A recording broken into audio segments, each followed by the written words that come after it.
Good agricultural practices will result in the harvesting of quality cherry, which in turn calls for good manufacturing practices.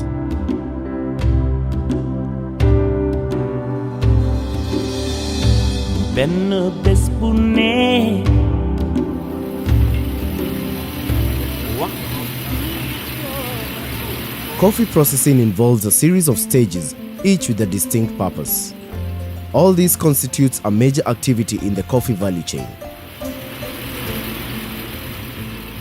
Coffee processing is a procedure whereby coffee from the farmer undergoes the process of skin removal to achieve parchment coffee. Basically, there are two methods of coffee processing, namely the wet and dry methods respectively. Of the two, the wet method gives better quality and is therefore preferred for use in Kenya.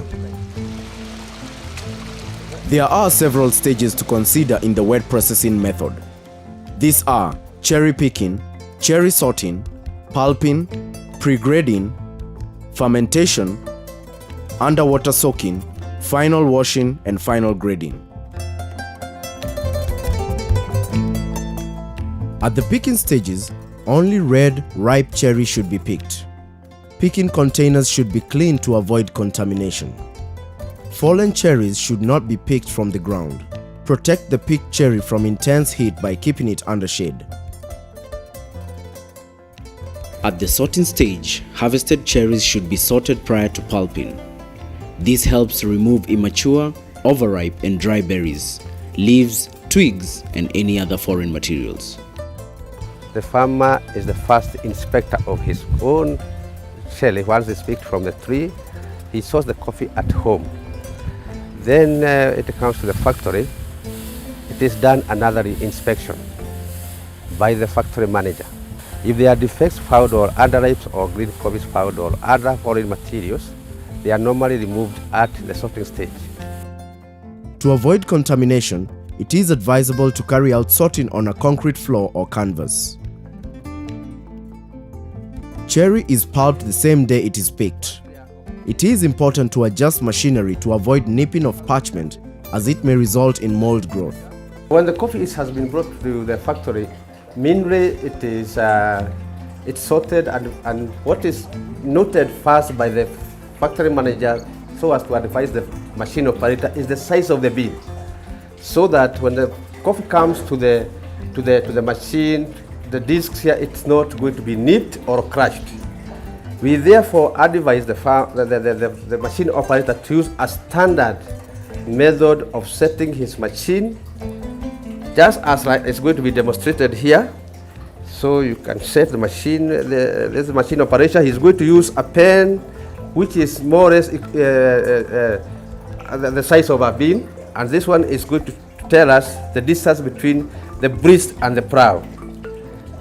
Now here, it has to move freely, but at least touching slightly on the disc. This one he is using it to see the distance, whether it is it's at the right distance. And these two settings are just very okay with the factory manager, because he doesn't need to use very expensive equipment to do that. They are standard. He can use a vernier caliper, which he doesn't have, or other methods which are expensive, but these are normally the ones which are used. And actually we can see him demonstrating how he does it. Please, can you do that? Yeah, you can see now that is how he does it. He has to fill the gap. Now he is sure goes through all the disc like that. Then he tests again. He sees they are actually okay. Once they are okay, then okay. Yeah, you feel that it moves freely, but slightly touching the disc. That is actually a standard method. Then what he's going to do is to return the covers. Return the covers so that when the machine is pulping, the beans or the pulp does not spill over. It's supposed to come in a standard format. Most machines have got either 2 disc, 3 disc or 4 disc. It does the pulping. And one disc does 1,000 kgs per hour of cherry. During this primary processing, when after now the farmers have picked the coffee for the small and medium estates, well, they can use either this one disc popping machine, or we have another kind which is we normally call them drum popping machine, which is either motorized or manually operated. Delayed pulping causes premature fermentation, hence foxy beans which lower the quality. To avoid loss of beans, the disc pulper should completely separate the pulp from the parchment. The pulping machine does the removal of the coffee pulp, the skin, and it is enhanced by a flow of water.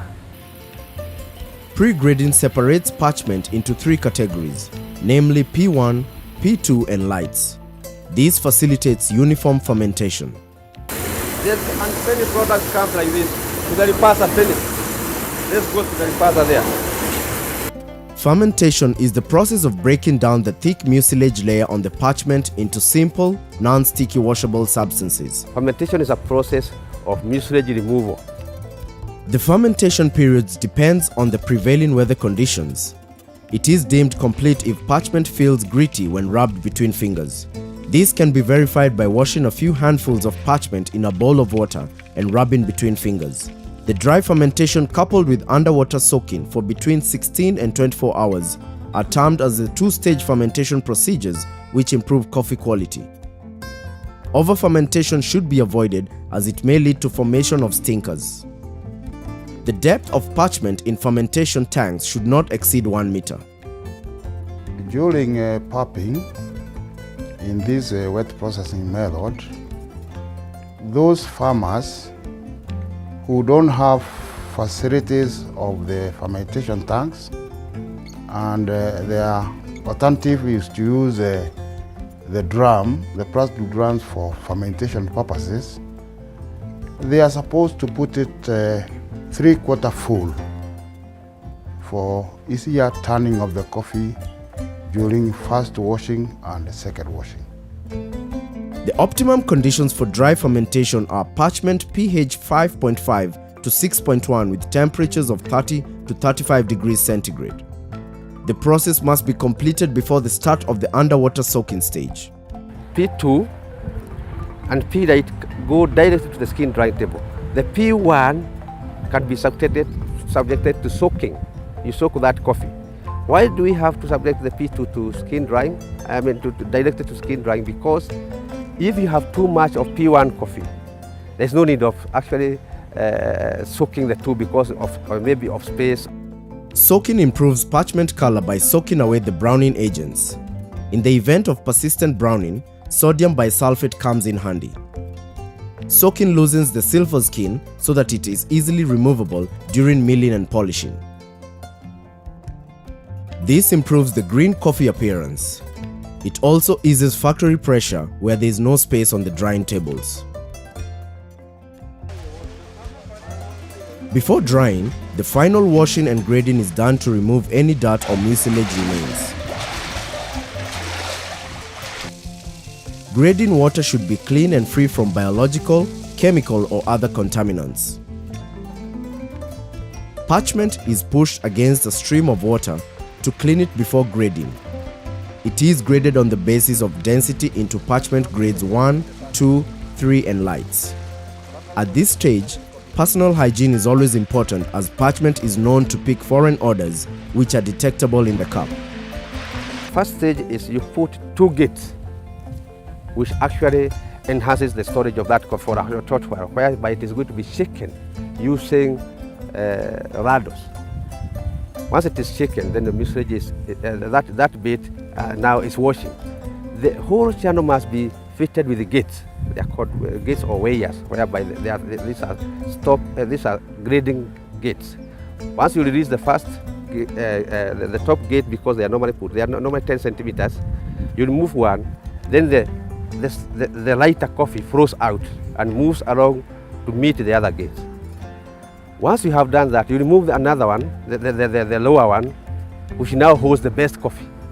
That way the coffee will flow, and then push the coffee which is even lighter further down the other gate. Once it has reached the second gate, you open that one to release now the coffee which is much lighter, because all of this is density application. Coffee parchment drying is the process of reducing the moisture content of the beans from about 55% moisture content after washing to 11 to 10.5% moisture content, which is safe for hulling, storage, and roasting. Skin drying involves rapid removal of surface water on the parchment. It should be completed within the shortest time possible, for example, 3 to 4 hours while stirring continuously.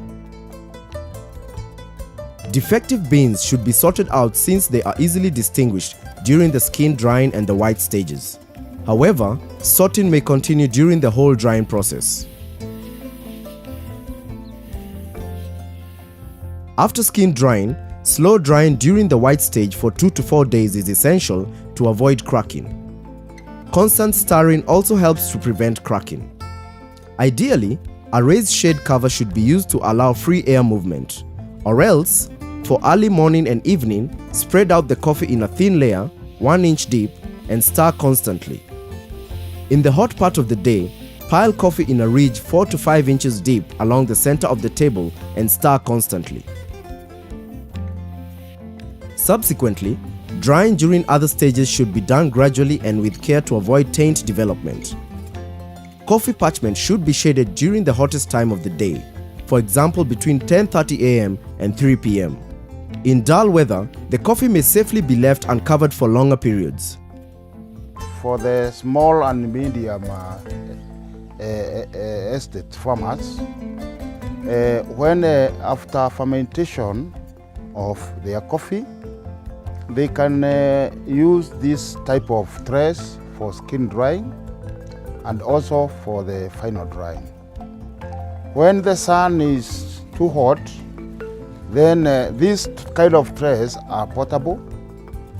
They can remove the trays with their coffee to this kind of a shade. Then in the afternoon, when the weather is conducive for the drying, then they can still transfer that coffee back to the drying area. Moisture content is normally tested and has been tested traditionally, and people know about this. Coffee, once it is dry, there are two methods that people use here. One of it is take a small amount of coffee, crush it on, between the two hands. You see that the husk will come out and the silver skin will come out. Once the silver skin comes out, it tells you something that coffee is dry, because it's very hard to remove the silver skin when the coffee is not dry. The second one is the same coffee that you have done that, you subject it to biting. You bite a coffee from various corners of the table. Once that coffee is sours, it is over dry.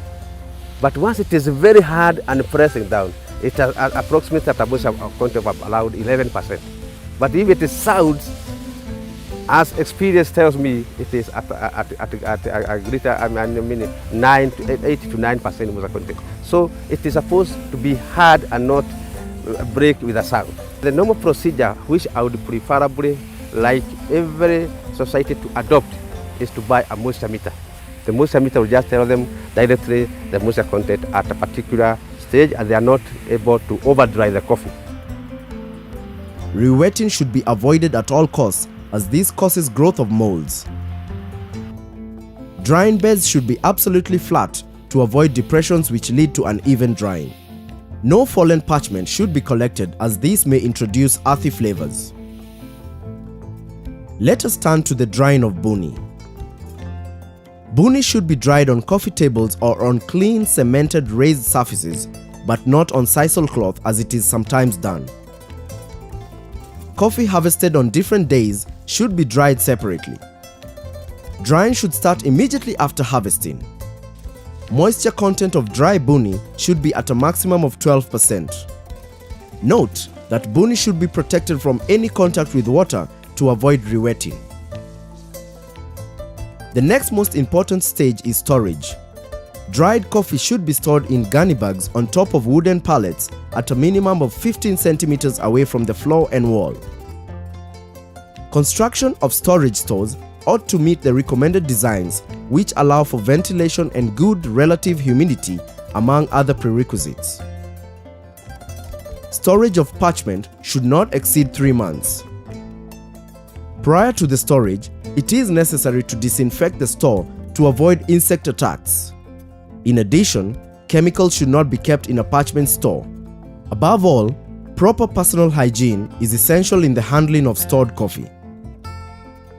Procedural handling of coffee at all stages leads to high retention of quality. Coffee quality can be summed as that which leads to high income for the producer, maximum profit to the dealer, and exemplary pleasure to the consumer. This is derived from good agricultural practices, good manufacturing practices, and good hygiene practices. If all the above parameters are critically observed, coffee quality is assured. Finally, to preserve the environment, remember that coffee waste management is crucial. Such wastes include coffee pulp, mucilage, and wastewater. Solid waste may be composted and recycled back to the farm, while liquid waste should be contained in the seepage tanks. Note that proper care and procedure should be observed at all times if the realization of a good coffee crop is to be guaranteed. Quality is very important to coffee production, and when now the farmers have done all the farming, primary processing, and then the millers have done their secondary processing, then the coffee is brought to the any cupping lab for quality assessment. We have two methods. We have the Kenyan method, whereby we consider the raw of the coffee, the roast, and the rica, which is the cup. So when we are doing quality assessment, normally we consider the raw, and in the raw we consider the size of the bean, the color. Then from there we look for the defects, either farm related or primarily processing related. After that, we consider the roast, the type of roast, and the center cut. Then we give it a score. Now, when we come now to the rica, we consider the body and the acidity. Then we give it a score. For example, low is 4, had scored 4, roast has scored 4, and the cup has scored 4. So 4 plus 4 plus 4 is 12. Divided by 3 forms, which is the raw, the roast, and the rica, is 4. So therefore, quality of this coffee is class 4. For the SCA, that is Specialty Coffee Association of America, we consider the number of attributes in the cup when we are doing the cupping, like fragrance, aroma, acidity, the body. Then we give that cup the overall score, the highest being 90 to 100, which is specialty coffee, 85 to 90, which is premium. Then below 80 is what we call commercial grade. The quality of the coffee affects the prices.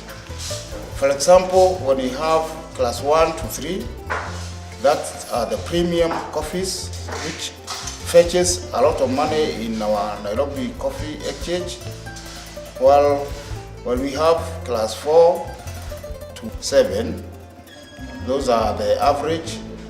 Then down one from 7 to 10, well, those are inferior coffees, which fetch very little in our Nairobi, Kenya Coffee Exchange.